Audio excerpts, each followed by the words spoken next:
आज आपण संवाद साधतोय इचलकरंजी दुर्बीण सेंटर मधील विख्यात स्त्रीरोग तज्ञ आणि लॅप्रोस्कोप सर्जन डॉक्टर मोहिनी धूत यांच्याशी। मागील 4 वर्षापासून त्या इचलकरंजी दुर्बीण सेंटरच्या माध्यमातून जनसेवा करत आहेत। विशेष म्हणजे देशाच्या अत्यंत मोजक्या शहरामध्ये उपलब्ध असणारे 3D लॅप्रोस्कोप मशीन त्यांनी आपल्या इचलकरंजी शहरामध्ये उपलब्ध केले आहे। चला तर मग अशा ख्यातनाम स्त्रीरोग तज्ञ आणि लॅप्रोस्कोप सर्जन डॉक्टर मोहिनी धूत यांच्याकडून आपण 3D लॅप्रोस्कोप मशीनचे फायदे आणि रुग्णांच्या सोयीविषयी अधिक माहिती जाणून घेऊया। नमस्कार मॅडम। हॅलो प्रीती।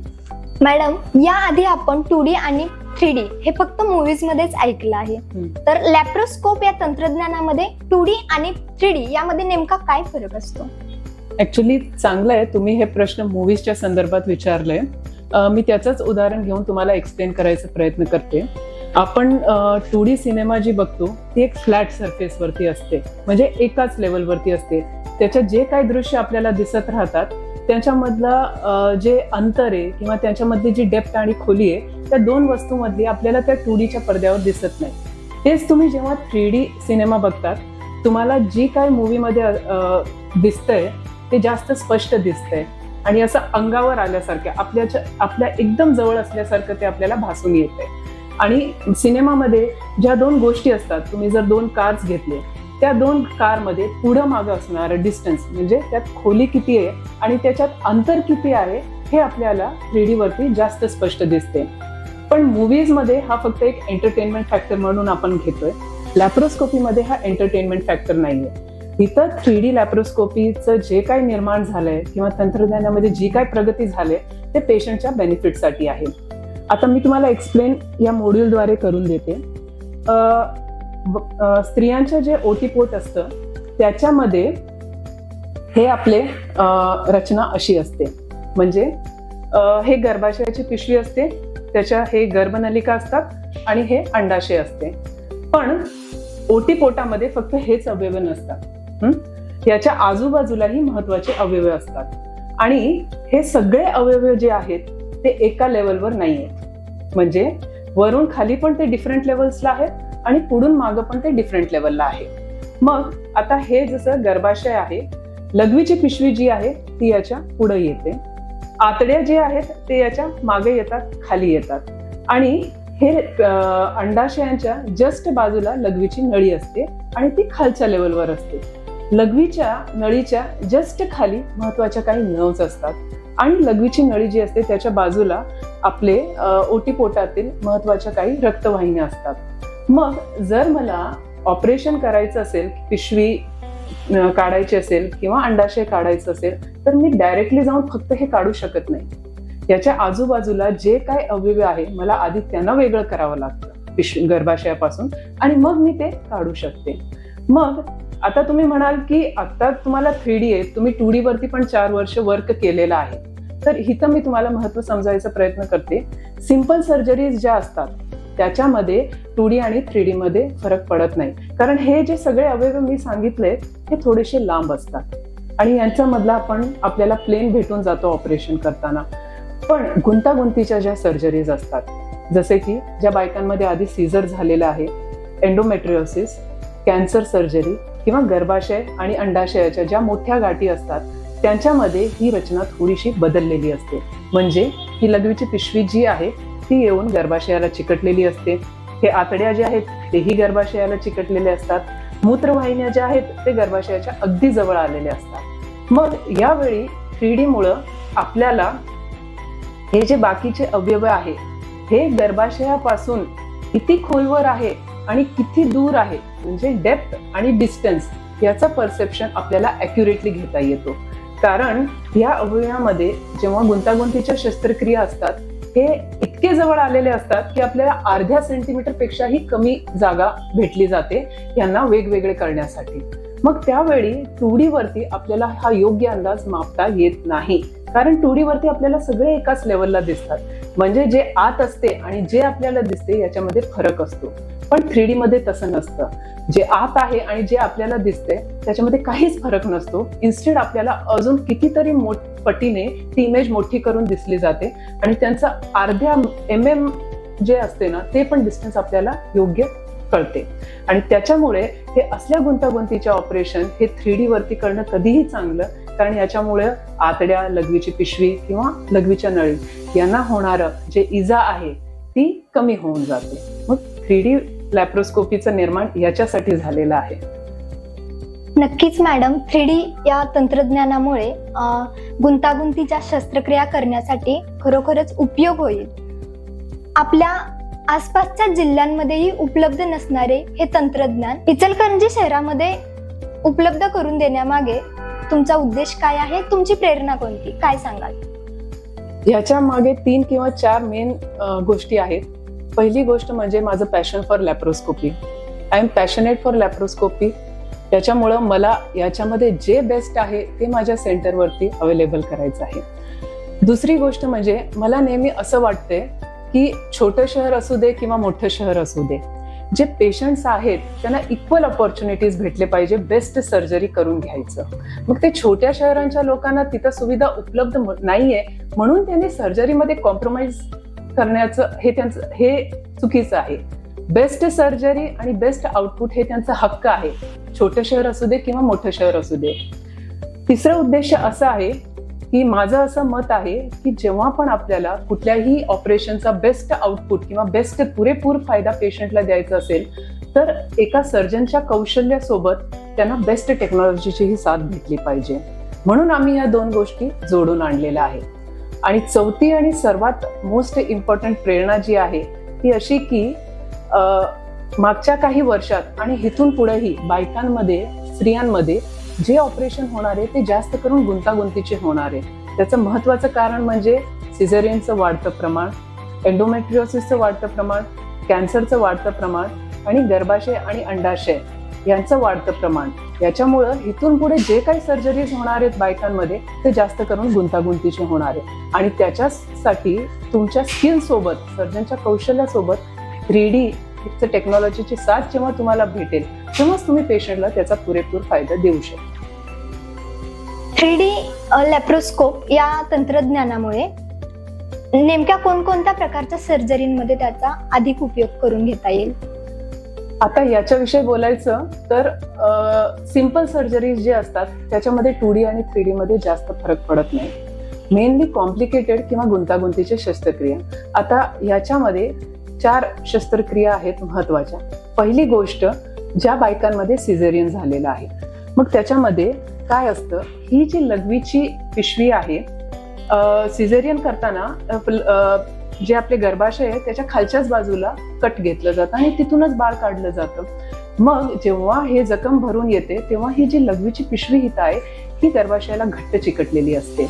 मग त्यावेळेला ह्या बाईमध्ये जर आपल्याला नंतर गर्भाशय काढायची पाळी आली तर आपल्याला ही लघवीची पिशवी या गर्भाशयाच्या पिशवीपासून वेगळी करावी लागते आणि याच्यामधला अंतर हे MM मध्ये असतो.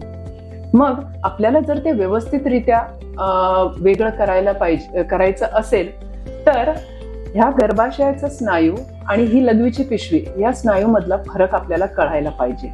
आणि जो 1 MM आपल्याला जिथं स्पेस भेटते त्या बरोबर स्पेस मध्ये जाऊन आपल्याला त्याला लघवीच्या पिशवीला वेगळं करता आलं पाहिजे.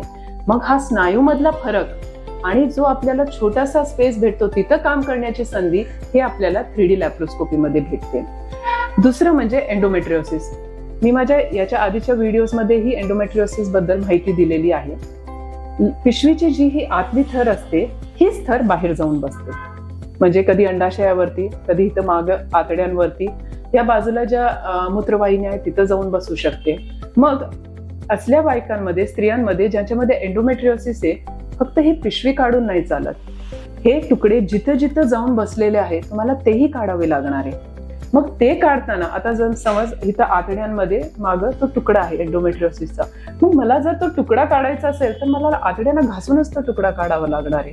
मग जेव्हा मी आतड्यांना घासून काम करणार आहे, मला बेस्ट व्हिजन पाहिजे, करेक्ट डेप्थ किती आहे, करेक्ट डिस्टन्स किती आहे याचा योग्य अंदाज मला पाहिजे, नाहीतर इथं आतड्यांना इजा होऊ शकते. तीच गोष्ट मूत्रवाहिन्यांसाठी आणि तीच गोष्ट लघवीच्या पिशवीसाठी. आणि दुसरी गोष्ट, एंडोमेट्रिओसिस किंवा फ्रोझन पेल्विस मध्ये हे जे सगळे अवयव असतात एकदम जवळ आलेले असतात. डिस्टन्स आणि डेप्थचा योग्य अंदाज जर तुम्हाला नसेल तर ह्या अवयवांना इजा व्हायचे चान्सेस खूप जास्त आहेत.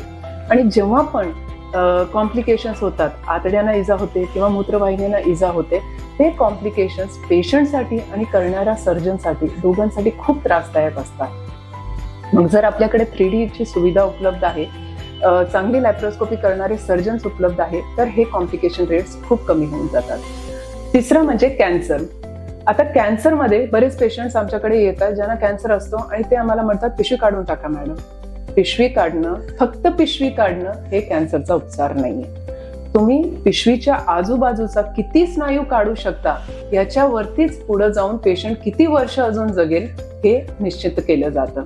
मग ही पिशवी काढताना जर मला ह्याचा आजूबाजूचा आणि मागचा पूर्ण स्नायू काढायचा असेल तर ह्या सगळ्या अवयवांना एकदम घासून मला ते स्नायू काढावं लागतं आणि त्याच्यामध्ये कॉम्प्लिकेशन 2D वरती कॉम्प्लिकेशन व्हायचे चान्सेस खूप जास्त असतात. आणि चौथी गोष्ट म्हणजे गर्भाशय किंवा अंडाशयाच्या ज्या गाठी असतात. जेव्हा पण गर्भाशयाला किंवा अंडाशयाला गाठी असतात तेव्हा मूत्रवाहिन्या किंवा आतड्या या गाठीच्या जवळ येत नाही. या गाठी एवढे मोठे होऊन जातात की हे त्या अवयवांच्या जवळ जाऊन बसतात.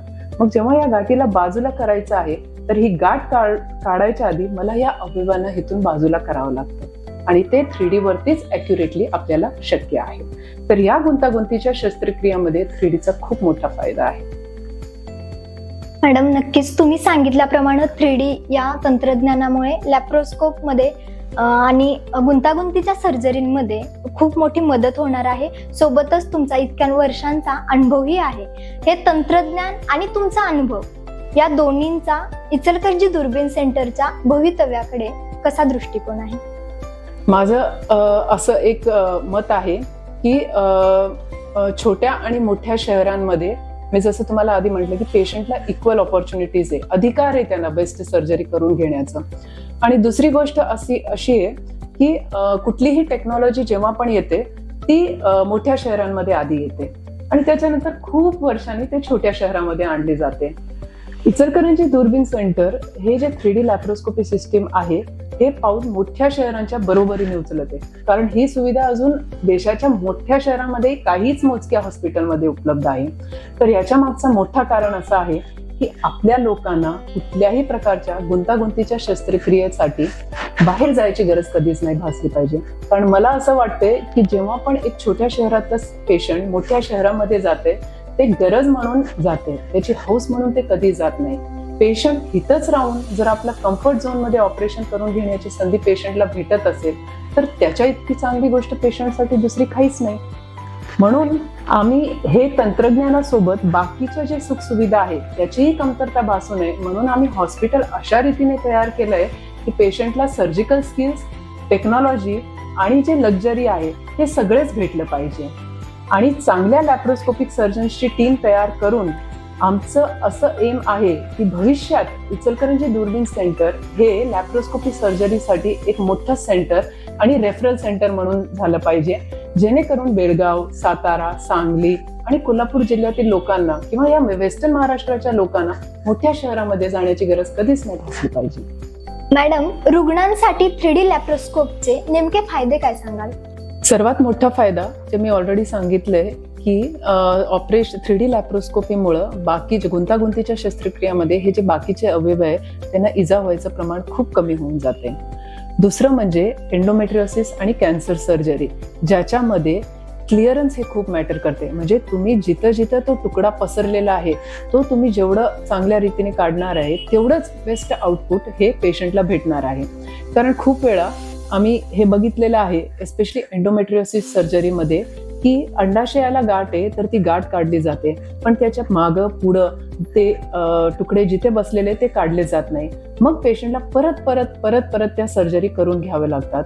3D वरती आणि चांगल्या सर्जनकडून जर तुम्ही पहिली सर्जरी चांगली करून घेतली तर तुम्हाला हे परत परत सर्जरी करायचं जे त्रास आहे ते टाळून जाते. आणि जे मोठ्या गाठी वगैरे आहे त्याच्यामध्येही पेशंटना बाकीच्या अवयवांना इजा व्हायचे चान्सेस कमी आहेत. दुसरी गोष्ट म्हणजे सर्जनलाही याचा खूप मोठा कम्फर्ट आहे, कारण तुम्हाला स्पष्ट दिसते त्याच्यामुळे आम्हीही थकत नाही गुंतागुंतीची शस्त्रक्रिया करताना. आणि ऑपरेशन करण्याचा जो वेळ आहे, कालावधी जो आहे तोही कमी होऊन जातो. म्हणजे पेशंटला जेवढा वेळ भूल द्यावी लागते तेही कमी होऊन जाते आणि त्याच्यामुळं ऑपरेशन झाल्यानंतर तसं तर लॅप्रोस्कोपीमध्ये पेशंट त्याच दिवशी चालायला लागतो, पण हे अजून वेळ कमी झाल्यामुळं पेशंट 4 ते 5 तासातच चालायला लागतो. आणि डे केअर हिस्टेक्टॉमी म्हणजे आपण संध्याकाळी सुद्धा पेशंटला घरी पाठवू शकतो. रक्तस्राव कमी होते, पेशंटची नंतर रिकव्हरी 2D लॅप्रोस्कोपी पेक्षाही फास्ट होते. म्हणून ओव्हरऑल बघितलं तर पेशंटसाठी आणि सर्जनसाठी 3D लॅप्रोस्कोपी ही खरंच खूप महत्वाची गोष्ट आहे. आणि आमचं असं मत आहे की जास्तीत जास्त लोकांनी हे 3D लॅप्रोस्कोपी सर्जरीचा फायदा घ्यावा. नक्कीच मॅडम, तुम्ही उपलब्ध करून दिलेल्या या तंत्रज्ञानामुळे आणि सर्जरीचा तुमच्या कौशल्यामुळे नक्कीच आपल्या जिल्ह्यातील आणि आसपासच्या जिल्ह्यातील लोकांना चांगला उपयोग होईल. रुग्णांनाही मी विनंती करेन की तुम्हीही इचलकरंजी दुर्बीण सेंटरला भेट द्या आणि आपले आरोग्य सांभाळा. धन्यवाद. Thank you so much.